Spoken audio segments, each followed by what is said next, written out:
Agar tidak terjadi gagal pemahaman dalam menonton video ini, silahkan tonton videonya dari awal sampai akhir. Terima kasih.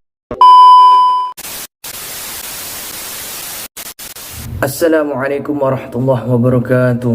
Alhamdulillahilladzi an'amana bi ni'matil iman wal islam. Wa nusalli wa nusallimu ala khairil anam Sayyidina Muhammad wa ala alihi wa sahbihi ajma'in. Amma ba'du. Alhamdulillahirabbil alamin. Awak dewe ketemu meneh dulur dalam keadaan sehat wal afiat. Mugi-mugi sing delok video iki, sing nonton video iki rezekine dilancarno kalian Gusti Allah. Semua hajat-hajatnya, cita-citanya dikabulkan sama Allah. Terus segala permasalahannya Allah angkat, diganti dengan solusi. Terus bagi sing duwe utang, kalian Gusti Allah cepat dilunasi. Amin amin ya rabbal alamin. Pembahasan video pada kali ini kita akan membahas Apakah benar Gus Miftah itu kafir dan sesat? apakah benar Gus Miftah itu kafir dan sesat. Makanya delok video iki, tonton video iki sampai mari, terus nantinya berkomentar. Jangan cuma sekilas nonton video iki terus engkau kalian langsung berkomentar. Jangan, takutnya nantinya gagal paham. Sing delok video iki oleh sambil ngudut, mangan, terus sambil ngopi lah, nyantai ngono ya. Memang sempat Gus Miftah kuwi pernah orasi, ngisi acara di dalam gereja. Sebenarnya video ini iku suwi, cuma tak bahas meneh. Ya niatku nang kene pengetahuan. Jenenge pengetahuan itu kan kudu dibahas dan diulang-ulang biar sebagai pengingat, terus biar kalian tahu juga ngono. Kalau diniati pengetahuan, ben awak dewe iku ben saling memahami, saling mengerti dan saling menghargai. Jadi ini video Gus Miftah tampil ngisi acara di dalam gereja itu sebenarnya sudah lama. Sempet sih Gus Miftah kuwi ngisi pencerahan, terus ngisi acara lah ngono ya di dalam gereja kuwi. Mungkin kontroversi ya, kok Gus seorang ulama, seorang ustadz ceramah atau ngisi acara di dalam gereja. Mungkin orang-orang yang gak tahu mungkin kok ini seperti ini ya Gus, ustadz kok seperti ini, kok di dalam gereja. Nah makanya awak dewe saiki bahas. Sebenarnya Gus Miftah kuwi ngisi acara di dalam gereja itu bukan karena beliaunya sendiri, bukan karena permintaan beliau sendiri. Karena pada waktu itu pihak gereja itu semacam meresmikan. Akhirnya teman-teman GBI itu mengundang beliau, aksesnya lewat sekjen PBNU. Akhirnya sekjen PBNU itu menghubungi Gus Miftah, Gus ini ada undangan ngisi acara di dalam gereja, semacam peresmian. Akhirnya sama Gus Miftah, insya Allah saya akan menghadiri kalau tidak berhalangan, seperti itu. Nah di dalam peresmian itu juga dihadiri oleh tokoh-tokoh agama, pemuka-pemuka agama, terus dihadiri sekjen PBNU juga, dan dihadiri oleh Pak Anies Baswedan juga di sana. Sedangkan niat Gus Miftah di situ bukan karena di sana ada peribadatan, karena ada sembahyang, bukan. Karena di sana itu ada peresmian, Gus Miftah disuruh ngisi. Akhirnya untuk menghargai, untuk menghormati teman-teman kita yang Nasrani, yang Kristiani, akhirnya beliau mau seperti itu. Terus dengan hujatan-hujatan, dengan kritik-kritik atau komentar-komentar yang menjuru kepada Gus Miftah, kok Gus Miftah seperti ini, kok Ustadz seperti ini, apalagi dari NU. Lah kalau Gus Miftah itu sudah biasa seperti itu kan. Jadi memang mentalnya beliau itu kuat. Cuma sing kudu di garis bawah ya lor, Gus Miftah kesana itu pertama untuk menghormati dan menghargai.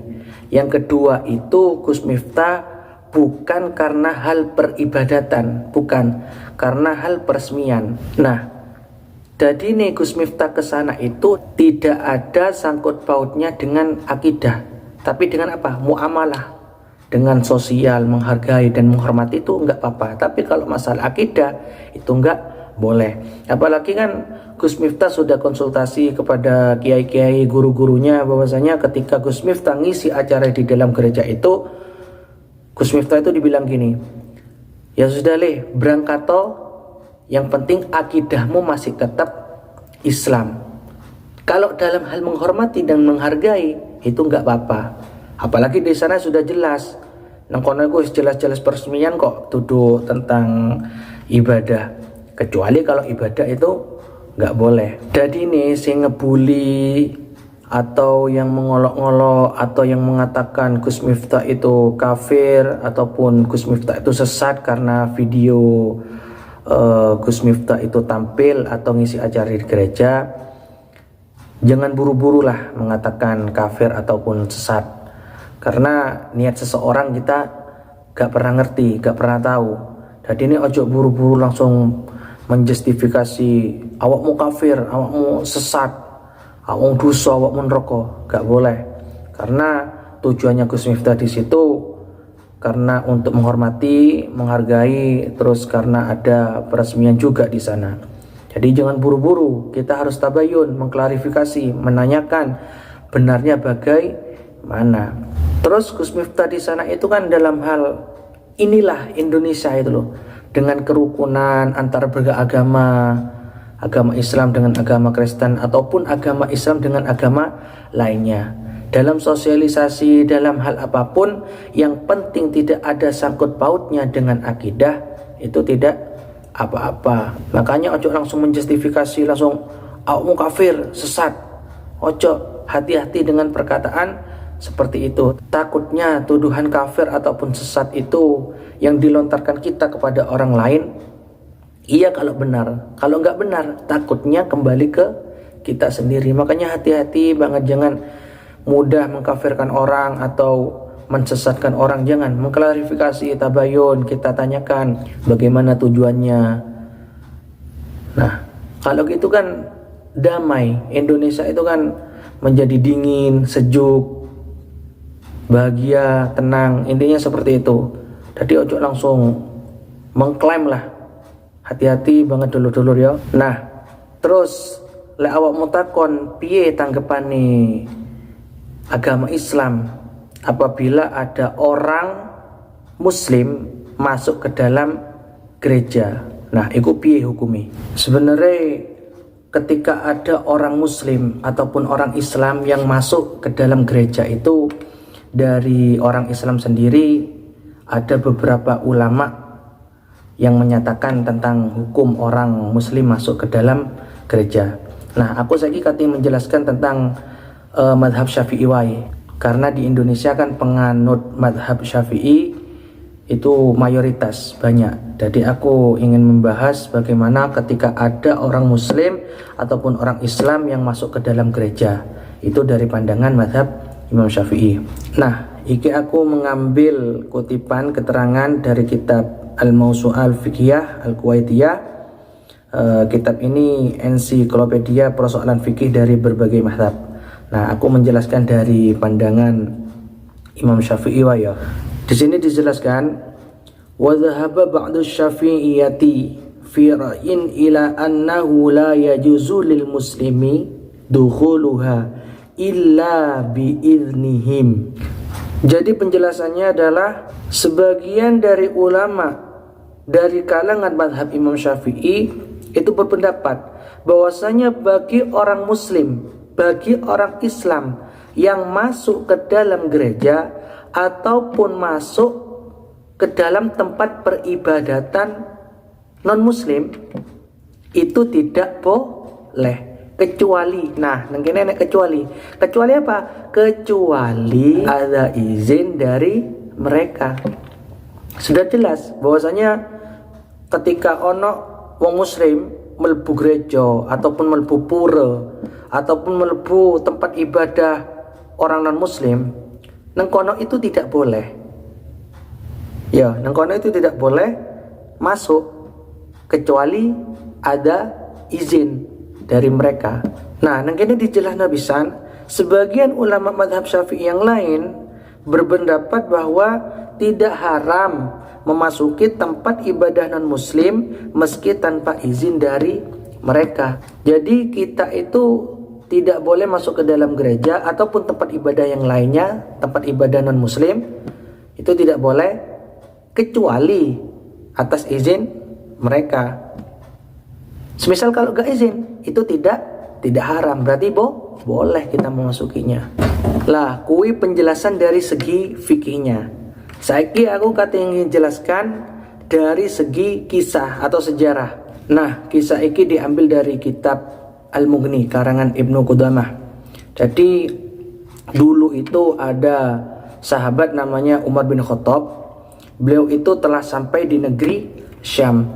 Akhirnya orang Nasrani yang ada di negeri Syam itu tahu kalau Umar itu datang di Syam. Akhirnya karena mengetahui kedatangan Sayyidina Umar, akhirnya mereka menyambut Sayyidina Umar dengan menyuguhkan berbagai hidangan. Tapi penyambutan dan membagikan hidangan itu di dalam gereja. Akhirnya apa? Akhirnya Sayyidina Umar itu menolak dan menyuruh Sayyidina Ali untuk mendatanginya. Nah, bahwasanya di sini jelas kita itu diperbolehkan atau boleh masuk ke dalam gereja. Nah, leono wong takon, kalau ada orang yang bertanya, terus lantas kenapa Sayyidina Umar itu menolak untuk masuk ke dalam gereja dan menggantikan Sayyidina Ali? Kalau ngomong haram, kalau mengatakan haram, kenapa kok menyuruh Ali menggantikan Ali? Ali yang jadi penggantinya untuk masuk. Jadi alasannya kenapa Sayyidina Umar itu menolak untuk masuk ke dalam gereja dengan menyantap hidangan-hidangan tersebut dari orang Nasrani di negeri Syam itu, alasannya dikhawatirkan orang Muslim itu menyangka bahwasanya boleh merebut gereja dan menjadikannya menjadi masjid. Itu alasan Sayyidina Umar kenapa beliau menolak untuk memasuki gereja dan akhirnya digantikan oleh Sayyidina Ali. Mungkin pada saat itu orang Muslim tahu lah ya tentang Sayyidina Umar. Sayyidina Umar kan sahabat yang tegas, yang kalau ada musuh itu sampai ditakuti oleh musuh.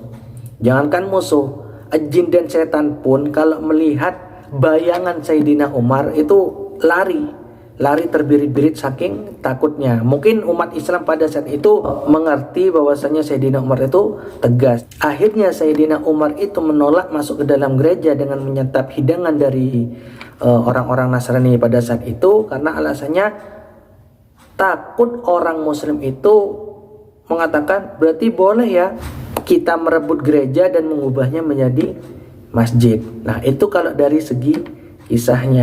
Jadi ini jelas ya lor ya. Kita memakai kacamata fikih itu ada dasarnya, kita memakai kacamata sejarah atau kisah itu sudah ada dasarnya, bahwasanya ketika kita sebagai orang Muslim, sebagai orang Islam masuk ke dalam gereja itu hukumnya boleh asalkan ada izin dari si pemilik gereja. Nah, kasusnya Gus Miftah masuk ke dalam gereja itu pertama sudah ada izin. Yang kedua, di sana itu bukan peribadatan, bukan hal ibadah, tapi apa? Dalam hal peresmian. Seperti itu. Yang ketiga, karena Gus Miftah itu bukan permintaan dirinya sendiri, tapi apa? Beliau itu diundang. Nah, namanya diundang harus hadir dengan tujuan menghormati, untuk menghargai atau sosial lah kepada manusia, kepada teman-teman Nasrani. Jadilah itu dakwah orang NU seperti itu, bukan langsung kita menyatakan bahwasanya Gus Miftah itu kafir, Gus Miftah itu sesat, Gus Miftah itu sudah melakukan dosa besar. Jangan, hati-hati dengan kata-kata seperti itu. Takutnya kata-kata seperti itu, justifikasi seperti itu, takutnya jatuh kepada kita sendiri. Nah, iki penjelasannya memang dari orang-orang NU. Aku ya wong NU nyel. Iki untuk penjelasannya orang liberal atau orang Syiah, Wahabi, bukan. Ini memang sudah ada dasarnya. Waslur, Assalamualaikum warahmatullahi wabarakatuh.